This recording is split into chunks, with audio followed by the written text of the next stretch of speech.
Mark your calendars because the sequel to Star Wars Jedi Fallen Order, Star Wars Jedi Survivor, will be releasing on March 15th. Plus, we have brand new details about the game's story, pre-order bonuses, along with cosmetic exclusives coming to the deluxe edition of the game. So, let's talk about it. Are you listening?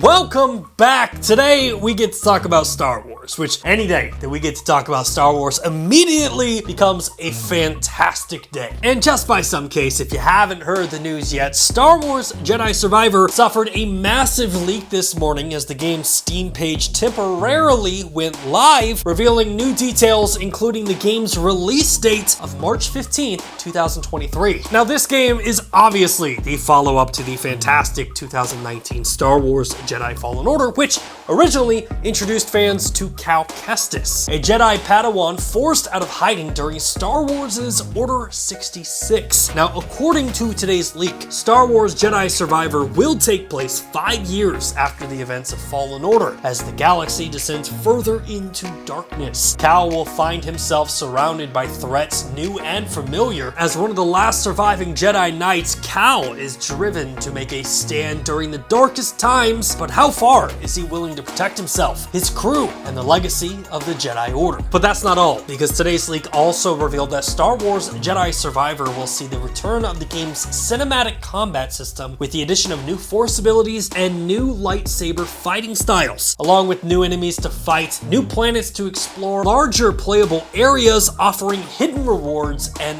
plenty of adventure. And interestingly enough, something I haven't seen a lot of people talk about is just how big this game actually is, with the Steam page revealing that Star Wars Jedi Survivor will require 130 gigabytes of available storage space, nearly 3 times the size of the original Star Wars Jedi Fallen Order game. But I do have to say, it's interesting that even though we've got a leak here, EA and Respawn are still keeping this game really close to their chest. Like, nothing revealed today really gave me too much of the story. I mean, the teaser trailer from earlier this year showed off way more than we got with this leak. We got to see the Utapau. We also got to see that possible, Inquisitor Sith fight that's gonna happen in the game. There's a random individual floating in the Bacta tank.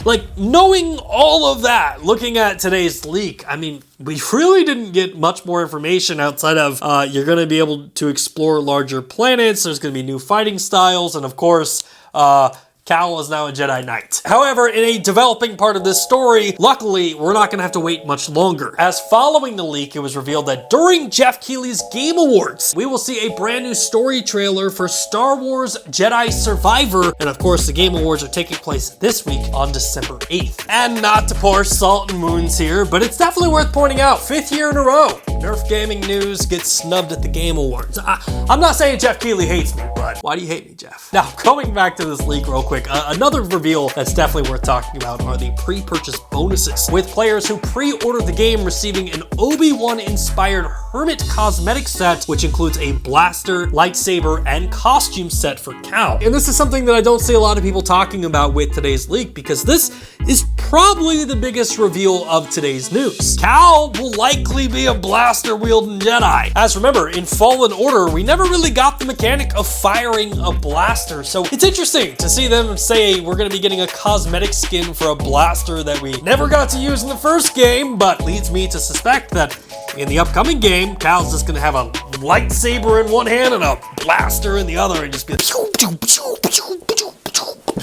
I, for one, can't wait. Now, speaking of pre-orders, we also got a first look at the pre-order bonuses for the deluxe edition of the game, which includes more cosmetic sets, including cosmetics based off the iconic Han Solo and Luke Skywalker costumes, with the Scoundrel set including Han's costume and Han's DL-44 blaster, and the Rebel Hero set including a Luke Skywalker jacket for Cal and an R2 Astromech BD-1 skin. And look, as a fan of Star Wars, it is extremely hard for me to hide my bias about this game, because I am thrilled to jump into this game. So they could have literally just put out a new poster and this would have been the biggest news for me. And look, now I definitely got a reason to check out the Game Awards. I wasn't really looking forward to it this year, but now that I know we're gonna get a new trailer, I will definitely be checking that out. And until then, I guess we just gotta start clearing our calendars for March 15th, because we're getting a new Star Wars game, boys!